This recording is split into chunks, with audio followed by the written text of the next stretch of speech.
지난주까지 우리는 요한복음의 7가지 표적으로 말씀의 은혜를 나눴습니다. 사도 요한은 예수님이 행하신 일곱 표적을 통하여서 예수님이 누구신지 우리 가운데 알려줍니다. 예수님은 누구십니까? 예수님 자체가 영원한 생명, 충만한 생명 되십니다. 그래서 예수님을 믿는 자에게는 영원한 생명이 주어지고 누리게 되는 것입니다. 사랑하는 성도 여러분, 저는 우리 모두가 이 땅에 생존을 위해 바둥거리며 사는 인생이 아니라 하나님의 충만한 생명을 누리고 그 생명으로 부흥을 누리는 우리 모두가 되기를 주님의 이름으로 축원합니다. 이제 오늘부터 새로운 말씀 시리즈를 시작합니다. 이제 다가올 5월 가정의 달을 맞이하며 저는 4번에 걸쳐 가정에 관한 메시지를 여러분들에게 전하려고 합니다. 예수님이 우리 가정의 주인 되심을 선포하며 또한 우리 가정들이 예수 그리스도의 생명으로 충만하기를 간절히 원하는 마음으로 예수만 섬기는 우리 집이라는 타이틀을 가지고 말씀을 전하게 됩니다. 오늘은 그 말씀의 첫 번째 시간으로 그들에게 복을 주시고라는 제목으로 말씀의 은혜를 나누도록 하겠습니다. 시대가 변하면서 역사 가운데 사라진 많은 것들이 있습니다. 모든 것이 영원히 남는 것이 아니라 시대가 지나며 역사가 지날 때마다 없어지고 사라지는 것들이 있습니다. 혹시 여러분들 이게 무엇인지 아십니까? 이게 뭔지 알면 그래도 꽤 연배가 있으신 분입니다. 저는 예전에 이게 유엔에서 만든 성냥인 줄 알았습니다. 나중에 알았더니 유엔이라는 그런 기업이 있었더라고요. 그래서 이게 성냥, 팔각 성냥, 여러분들 기억나실 것입니다. 이것도 기억 가운데, 역사 가운데 사라졌습니다. 혹시 이건 뭔지 아십니까? 이거를 만약에 피아노라 부르면 아니죠. 이거는 풍금입니다. 풍금. 예전에 학교에서 이렇게 열심히 페달 밟아가며 이렇게 쳤던 기억이 있는데요. 또 교회에서도 풍금을 가지고 찬양했던 그런 시절이 있었습니다. 하지만 지금은 역사 가운데 다 사라져 버렸습니다. 이제 마지막 사진입니다. 이게 뭔지 아십니까? 우리가 삐삐라고 말하는 페이저입니다. 이 삐삐가 이제 요즘 시대 가운데 밀레니얼 세대 감별사라고 그럽니다. 이 삐삐를 알면 X세대고요. 이거를 모르면 밀레니얼, 좀 더 젊은 세대라 그럽니다. 그렇다고 모른 척 하시지 마시고요. 알면 안다고. 시대를 지나면서 많은 것들이 우리의 역사 가운데 사라졌습니다. 그리고 앞으로도 많은 것들이 사라질 것입니다. 하지만 절대로 사라지지 않는 것이 있습니다. 그것은 바로 가족이라는 것입니다. 이 사진은 2015년 센세이션을 일으켰던 응답하라 1988이라는 드라마의 배경, 그런 포스터 배경입니다. 그리고 이 드라마의 캐치프레이즈는 이것입니다. 내 끝사랑은 가족입니다. 이 드라마가 방영됨으로 많은 사람들이 감동을 받았고 또 이 드라마를 기억합니다. 지금도 보니까 넷플릭스에 이 드라마가 전 세계에 방영되고 있습니다. 사회학자들 가운데서는 가정 시스템이 구시대적인 사고 방식이고 시간이 지나면 다 붕괴될 것이라고 그렇게 예견했던 사람들이 있습니다. 더 나아가 가정 시스템은 사회적인 악이라고 주장하는 사람들까지 있습니다. 그들은 가정을 통해 폭력과 상처가 발생하고 억압이 일어남을 보여주며 시사하며 구시대적인 가정 시스템을 폐지해야 된다고까지 그렇게 주장합니다.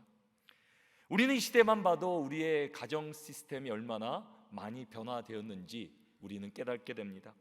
예전만 해도 우리는 대가족으로 할머니, 할아버지 같이 살았던 그런 시절이 있었습니다. 그러다가 산업혁명을 경험하며 점점 가족이 작아지고 핵가족화 되었습니다. 지금은 어떻습니까? 결혼율은 점점 줄어들고 자녀도 적게 낳는 추세입니다. 반면 한 부모, 싱글맘, 싱글데드로 이루어진 가정은 점점 많아지고 있습니다. 2019년 기준으로 캘리포니아 한인 가정 전체의 8.3%가 한 부모 가정이라고 합니다. 혼자 사는 1인 가정, 혼자 집에서 사는 1인 가정도 전체 한인 가정의 31.4%나 된다 그럽니다. 3명 중에 1명은 혼자 사는 가정을 이루고 있는 것입니다. 2022년 이제 설문조사에 의하면 미국에 사는, 이제는 전체 미국에 사는 18세에서 29세 청년들 가운데 34%가 3명 중에 1명이 절대 결혼할 의향이 없다라고 밝혔습니다. 이런 세상에 드러나는 추세를 볼 때 가정 시스템이 무너지는 것 같고 붕괴되는 것 같습니다.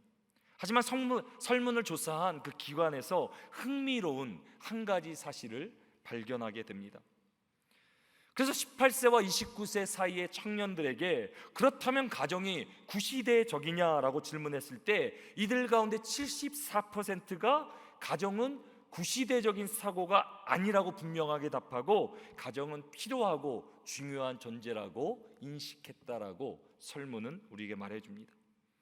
이 똑같은 질문을 65세 이상 분들에게 했을 때 어떤 결과가 나왔을 것 같습니까?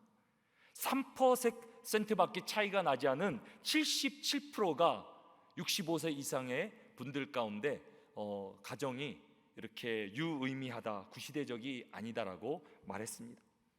다시 말하면 우리 자녀 세대들도, 청년 세대들도 어른 세대들과 마찬가지로 가정이 얼마나 중요한지를 인식하고 있다는 것을 우리에게 알려줍니다.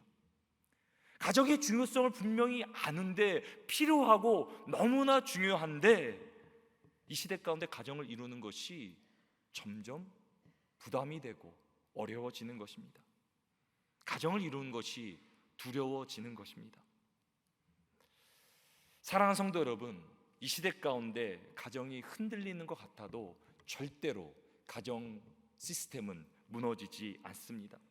만약에 사람이 세운 시스템이라면 무너지고 사람으로 폐지시킬 수도 있을 것입니다. 하지만 가정 시스템의 주인은 누구십니까? 하나님이십니다. 하나님께서 사람을 지으시고 가정을 만드시고 지금도 그 가정 가운데 함께 하시고 하나님께서 그 가정을 지키시는 줄 믿으시기 바랍니다. 우리 가정은 하나님의 꿈입니다. 하나님 우리의 가정을 통해 하나님의 영광을 이 땅 가운데 드러내시기를 원하십니다. 그렇기 때문에 우리는 이 시대 가운데 가정을 향한 확실한 하나님의 꿈과 비전을, 말씀을 붙들고 나아가야 됩니다. 지금도 하나님은 우리 가정들, 하나님을 찾는 가정들, 거룩한 가정들을 부르시는 줄 믿습니다. 우리 가정 가운데 지금도 복을 내려 주시며 영광을 보여주시기를 원하십니다. 오늘 말씀을 전한 제 간절한 기도와 소망은 이것입니다. 우리가 어떤 상황 환경에 있을지라도, 우리의 가정이 어떤 위기와 어려움이 있을지라도 하나님 말씀 붙들고 하나님의 말씀에 헌신하는 가운데 하나님께서 놀라운 치유 회복의 복, 하나님의 부흥의 놀라운 역사가 일어나게 되기를 주님의 이름으로 축원합니다. 이제 본격적으로 우리가 하나님께서 우리의 가정을 향하신 말씀을 살펴보도록 하겠습니다. 오늘 본문 말씀 창세기 1장 26절 말씀 같이 한번 읽어보겠습니다. 하나님이 이르시되 우리의 형상을 따라 우리의 모양대로 우리가 사람을 만들고 그들로 바다의 물고기와 하늘의 새와 가축의 온 땅과 땅에 기는 모든 것을 다스리게 하자 하시고, 오늘 본문 26절은 우리가 누구의 형상대로 지음을 받았다라고 기록합니까? 하나님의 형상대로 우리가 지음을 받았다라고 성경은 분명하게 우리에게 알려주고 있습니다. 이것이 우리가 오늘 기억해야 될 말씀의 키포인트입니다. 우리 같이 한번 키포인트 함께 믿음으로 선포하십니다. 우리는 하나님의 형상대로 지음 받았습니다. 오늘 본문이 기록된 창세기는 본래 누구에게 주신 말씀입니까? 430년간 애굽에서 종노릇하던 노예로 살았던 이스라엘에게 광야 가운데 주신 말씀입니다. 이들은 노예로 태어나 노예로 살고 자녀들에게 노예의 삶을 대물림해 주었습니다. 노예로 사는 것도 비참한데 가장 비참한 것이 무엇입니까? 어느 순간 이 노예라는 것이 너무 익숙해지는 것입니다. 주는 대로 먹고 시키는 대로 하는 것, 노예의 삶, 노예의 인생이 나의 인생이라고 착각하며 살아갑니다. 노예의 형상이 나의 형상이라고 이스라엘은 믿고 살았습니다. 그 당시 애굽인들은 왕이나 고위 직종에 있는 사람들을 하나님의 형상이라고 말했습니다. 하지만 이스라엘 같은 노예들은 거기서 제외되었습니다. 그들에게는 노예 형상이기 때문에 평생 노예로 살아야 된다라고 그렇게 억압했습니다. 하지만 하나님이 이제 이스라엘을 애굽에서 그 노예됨에서 구원하시고 창조의 놀라운 비밀, 그들이 어떻게 지어졌는지에 대해서 말씀해 주십니다. 바로 인간은 노예의 형상이 아닌 거룩한 존귀한 하나님의 형상으로 지음 받았음을 하나님께서는 분명하게 우리에게 알려주시는 것입니다. 사랑하는 성도 여러분, 여러분들은 여러분들이 누구라고 생각하십니까? 우리는 끊임없이 내가 누구인지 고민하며 질문하며 살아갑니다. 내가 내 자신을 바라보는 모습이 있습니다. 사회적으로 다른 사람이 나를 평가하는 또한 모습이 있을 것입니다. 하지만 많은 경우 우리는 세상에서 상처받고 일그러진 자화상을 가지고 살아갑니다. 특히 우리는 사랑하는 가족에 의해 가족의 말에 더 큰 상처를 받을 때가 있습니다. 편하기 때문에, 익숙하기 때문에 우리는 가족을 더 쉽게 대할 때가 있습니다.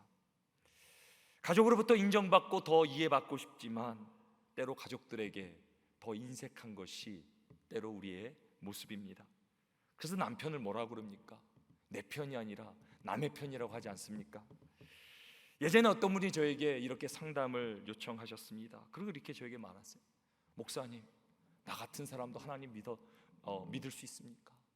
나 같은 사람이 하나님 믿어도 됩니까?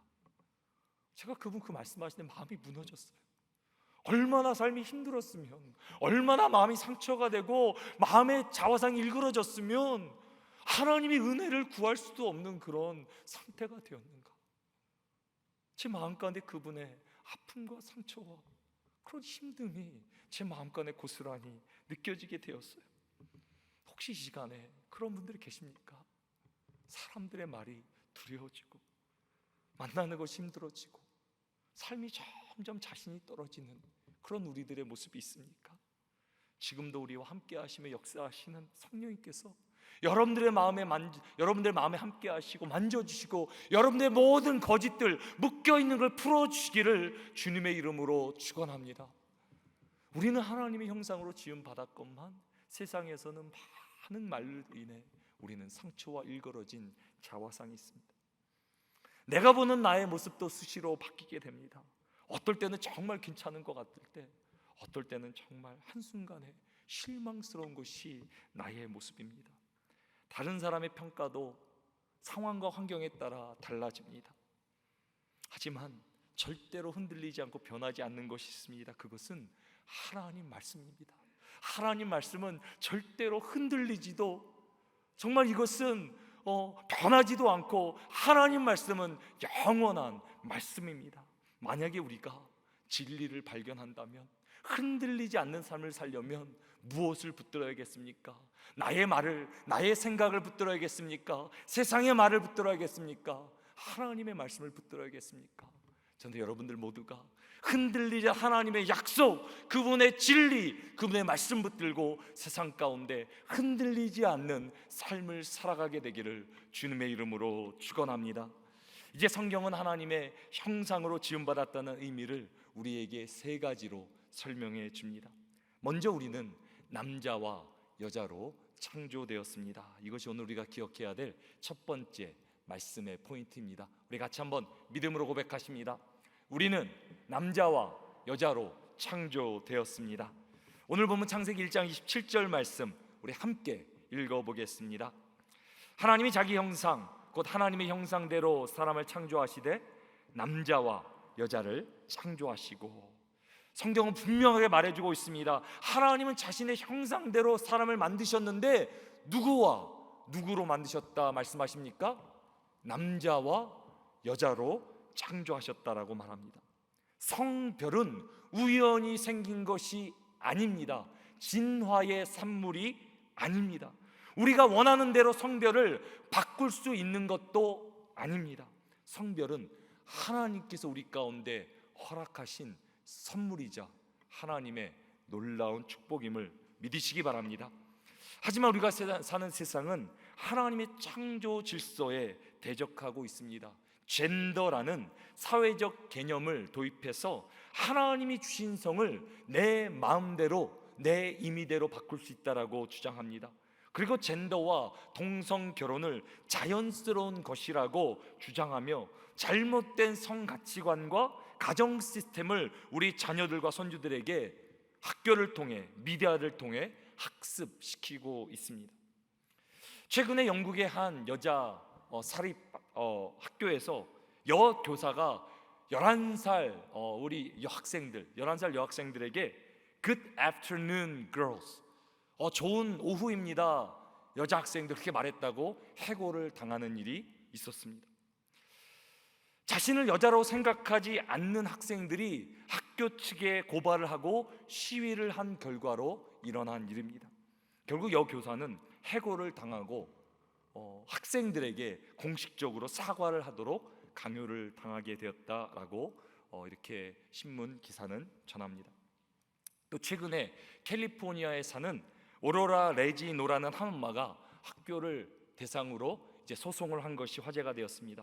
이유인즉 자신의 11살 된 딸, 11살 아직도 어리잖아요. 초등학교 다니는 11살 딸이 여자에서 남자로 젠더를 바꾸겠다고 학교에 알렸다 그럽니다. 그리고 엄마한테 이 사실을 알리고자 하자 학교 측에서 딸의 신변을 보호한다는 이유로 자기의 젠더를 엄마에게 바꾼 것을 엄마에게 알리지 못하도록 그렇게 조치를 취했다 그럽니다. 나중에 이 사실을 알고 자기 딸이 성별이 바뀌었는데 알지도 못 나중에 알고 나서 황당하고 어처구니 없어서 그 학교를 향해 고소를 했다라는 그런 기사가 있었습니다. 지금 세상에서는 인권을 보호한다는 이유로 창조 질서를 거스르는 일들이 일어나고 있습니다. 하지만 성경은 분명히 말합니다. 젠더를 바꾸고 동성이 결혼하는 것을 성경은 하나님의 뜻이 아니라 죄라라고 정확하게 그렇게 말합니다. 이런 혼란스러운 세상 가운데 정말 죄로 가득 차 있는 이 세상 가운데 살아가는 우리 자녀들과 손주들은 얼마나 그 마음이 생각이 혼란스럽겠습니까? 예전에 한인 2세 동성애자 분이 교회에 이런 편지를 그전 교회에 이런 편지를 보내주셨습니다. 그럼 그 편지의 내용 중에 한 부분이 이렇습니다. 내가 정말 괴물입니까? 교회는 나를 왜 괴물 취급합니까? 제가 그 편지 소식을 접하고 마음이 참 아팠습니다. 혼란스러운 이 시대 가운데, 잘못된 가치관 가운데 그분은 그렇게 충분히 느낄 수도 있겠다라고 생각이 들었습니다. 사랑하는 성도 여러분, 그분이 괴물인 것입니까? 성경은 우리 모두가 괴물이라고 말합니다. 성경 우리 모두가 하나님의 영광에 미치지 못한 모든 사람이 죄인이라고 말합니다. 우리는 모두가 하나님의 영광에 미치지 못했던 죄인이에요. 죄인이라면 어떻게 해야 됩니까? 하나님의 은혜를 구하는 거죠. 하나님의 은혜로 죄인 되었던 우리가 예수 그리스도의 십자가의 공로로 하나님의 의인 되고 하나님의 자녀 된 것 아니겠습니까? 우리는 서로를 정죄해서는 안 됩니다. 그렇다고 죄를 죄가 아니라고 말하는 것은 더 나쁜 것입니다. 은혜가 은혜로 세워질 수 있는 기회를 아예 저버리는 것입니다. 우리는 함께 이 시대를 끌어안고 함께 우리의 자녀들을 끌어안고 함께 하나님의 은혜를 구하며 기도해야 될 줄로 믿습니다. 우리 예수 그리스도 십자가를 붙잡고 이 세대를 위해 기도해야 됩니다. 우리 자녀들과 손주들을 위해 기도해야 됩니다. 근데 우리가 믿는 것이 무엇입니까? 예수 그리스도의 십자가의 능력은 모든 문제, 모든 죄를 해결하는 능력인 줄 믿으시기 바랍니다. 우리의 힘으로 능으로 감당할 수 없지만 예수 그리스도의 능력에 힘입어 우리가 기도하며 나가는 가운데 그 능력으로 우리의 자녀들, 손주들 회복되고 치유되고 하나님께 돌아와 하나님의 영광스러운 자녀로 세워지게 될 줄로 믿습니다. 우리의 뜻, 우리의 생각, 내 판단대로 사는 것이 아니라 우리의 삶을 하나님께 온전히 드림으로 놀라운 회복의 역사, 하나님의 역사를 우리 모두가 경험하게 되기를 주님의 이름으로 축원합니다. 더 나아가 성경은 우리가 다스리는 존재로 창조되었다라고 기록합니다. 이것이 오늘 우리가 기억해야 될 두 번째 포인트입니다. 우리 같이 한번 믿음으로 고백하십니다. 우리는 다스리는 존재로 창조되었습니다. 오늘 보면 창세기 1장 28절은 이렇게 기록합니다. 하나님이 그들에게 복을 주시며 하나님이 그들에게 이르시되 생육하고 번성하여 땅에 충만하라. 땅을 정복하라. 바다의 물고기와 하늘의 새와 땅에 움직이는 모든 생물을 다스리라 하시니라. 하나님은 자신의 형상대로 우리를 남자와 여자로 만드시며 우리에게 말씀하십니다.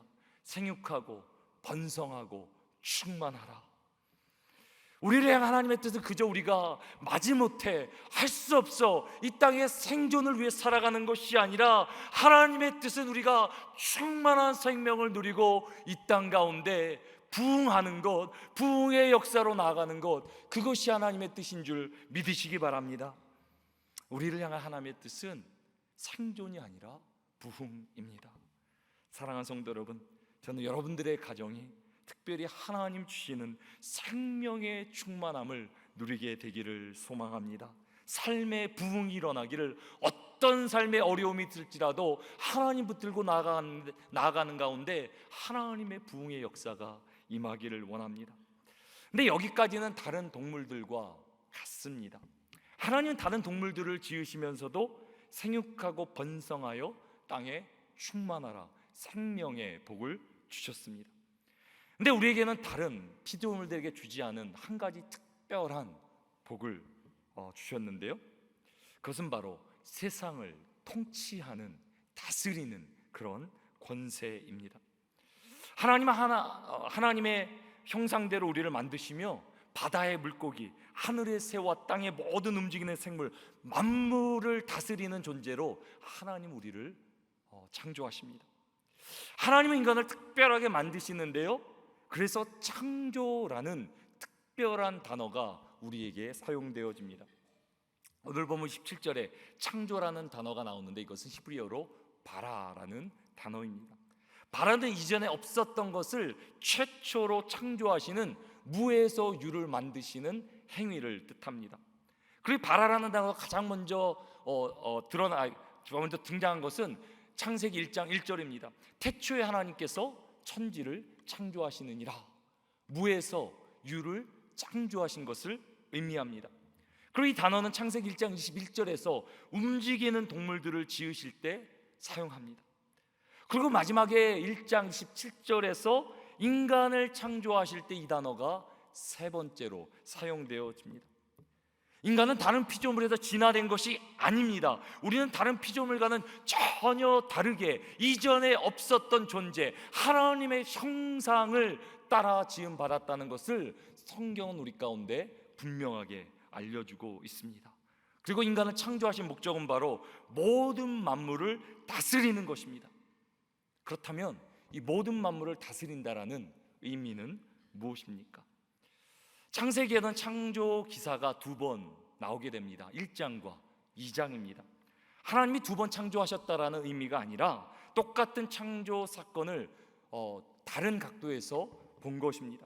창세기 1장이 전체적인 창조의 어떤 사건을, 창조에 초점을 맞춰 전체적인 그림을 보여준다면, 창세기 2장은 인간의 창조에 초점을 맞춰 디테일한 그림까지 우리에게 보여줍니다. 창세기 2장 15절에는 다스리라는 명령을 이렇게 조금 더 풀어서 우리에게 설명해 줍니다. 창세기 2장 15절에 이렇게 기록합니다. 여호와 하나님이 그 사람을 이끌어 에덴 동산에 두어 그것을 경작하며 지키게 하시고. 창세기 2장 15절에 경작하다라는 히브리 단어는 말 그대로 농사한다라는 의미입니다.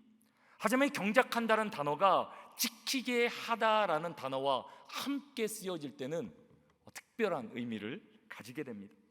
구약에 총 15번에 이렇게 같이 나온 그런 사용이 있는데, 이 모두 다 제사장의 직무를 나타냅니다. 대표적으로는 민수기 3장 7절과 8절의 말씀입니다.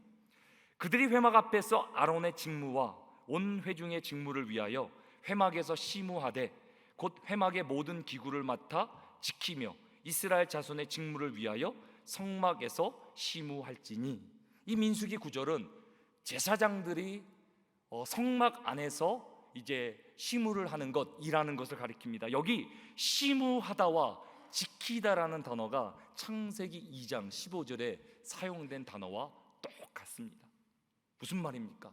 아담이 처음에 지음 받을 때 제사장으로 지음 받았음을 우리는 알게 됩니다. 아담은 하나님의 형상으로 창조되어 세상 가운데 하나님의 임재와 영광을 드러내며 다스리는 존재로 이 땅 가운데 부름받은 것입니다. 다시 말하면 아담은 예배자로 하나님께서 창조하신 것입니다.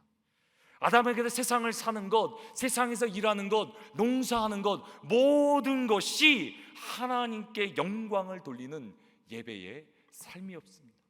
죄가 들어오기 전에는 우리의 모든 것이 하나님께 영광이고 하나님께 찬양이고 하나님께 드려지는 예배의 삶이었습니다. 그래서 하나님은 이스라엘을 거룩한 하나님 백성으로 부르시며 가장 먼저 가르치신 것이 예배라는 것입니다. 이사야 43장 21절은 하나님 백성의 목적을 이렇게 기록합니다. 이 백성은 내가 나를 위하여 지었나니 나를 찬송하게 하려 함이니라. 그렇게 믿으십니까? 우리 이민생활 얼마나 힘들고 어렵습니까?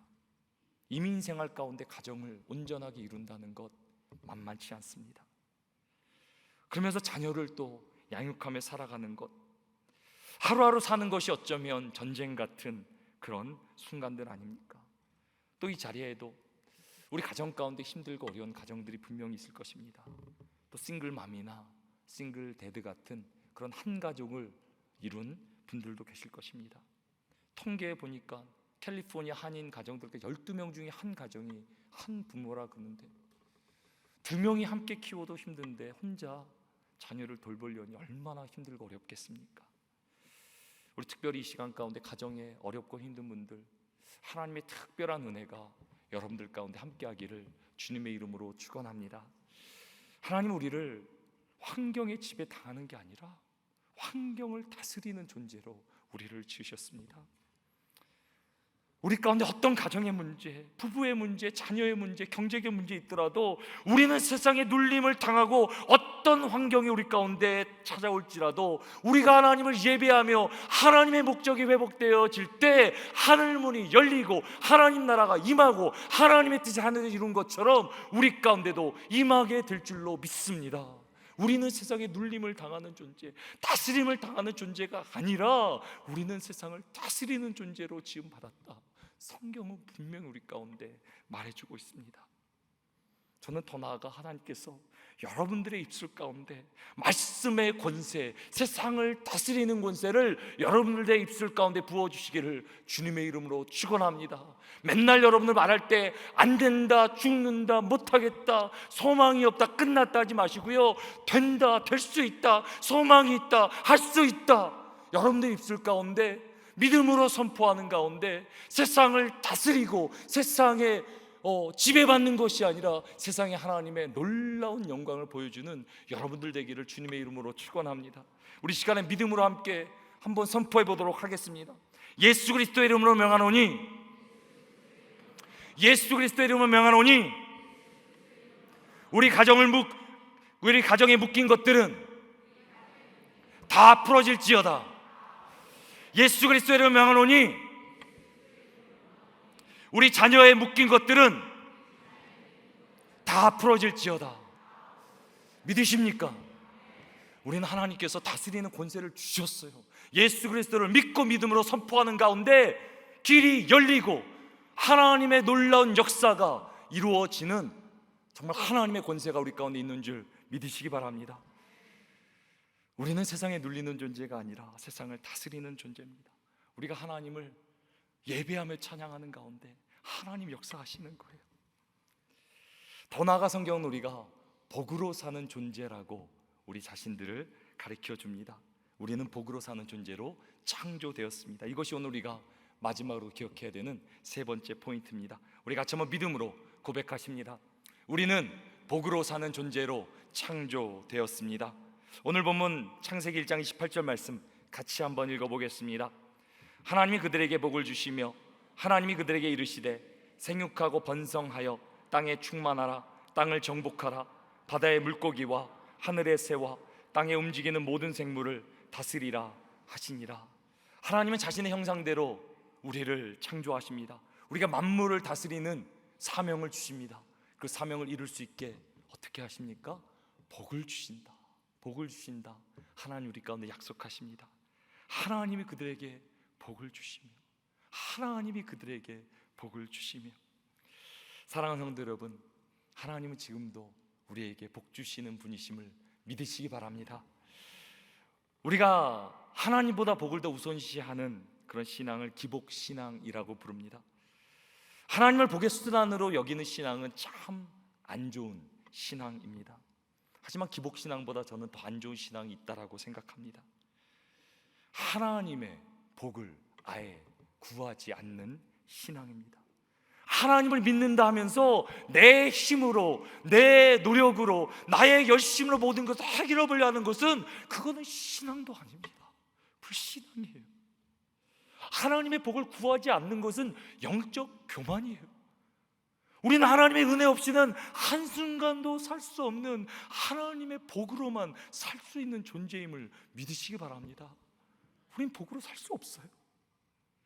우리가 지금 드리고 있는 예배의 본질이 무엇입니까? 예배는 하나님만을 나의 복으로 여기며 하나님만을 의지하며 하나님이 나의 전부입니다라고 고백하며 인정하는 것이 우리가 드리는 예배라는 것입니다. 그래서 히브리어 동사로 찬양한다는 단어가 바라크라고 하는데, 바라크, 복이라는 단어입니다. 하나님께서 우리에게 이 단어를 사용하면 하나님께서 우리를 축복하신다는 말이 되고, 우리가 바라크라는 단어 하나님께 사용하면 하나님께 송축한다, 하나님을 찬양한다가 됩니다. 그것이 무슨 의미냐면 하나님만이 나의 복이십니다. 하나님이 나에게 복을 주실 수 있는 분이다라고 인정하는 것입니다. 그래서 영어로 보면 뭐라고요? Bless the Lord, bless the Lord. 한국말로는 표현이 잘 안 되지만 하나님이 나의 복의 전부입니다. 하나님 나에게 복을 주시옵소서. 그것이 하나님을 찬양하며 예배하는 것의 본질입니다. 올해 우리는 예배를 회복하라는 주제로 나아갑니다. 예배를 회복한다는 의미는 하나님만을 나의 소망, 하나님만을 나의 복으로 여긴다라는 의미와 똑같습니다. 우리가 잘 부르는 찬양 가운데 찬양하라 내 영혼아, 찬양하라 내 영혼아, 이 찬양이 있는데요, 시편 103편을 중심으로 만드는 찬양입니다. 여기 찬양이란 단어가 바로 그 바라크, bless라는 단어입니다. 그래서 영어로 이 찬양 부를 때는 Bless the Lord, O my soul, Bless the Lord, O my soul, 그렇게 가사가 되는데 한국말로는 찬양하라라고 이렇게 번역이 되었습니다. 시간은 하나님만을 나의 오직 복으로 올려드리며 하나님을 찬양하며 우리 같이 한번 우리 하나님을 높이 찬양했으면 좋겠습니다.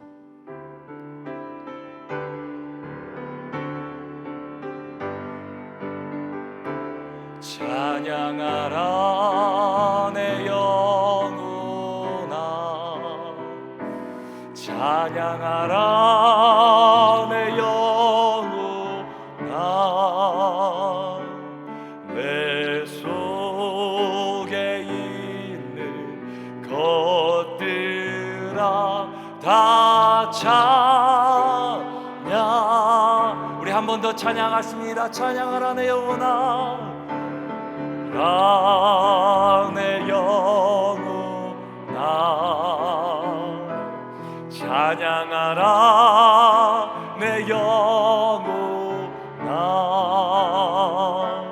내 속에 있는 것들아 다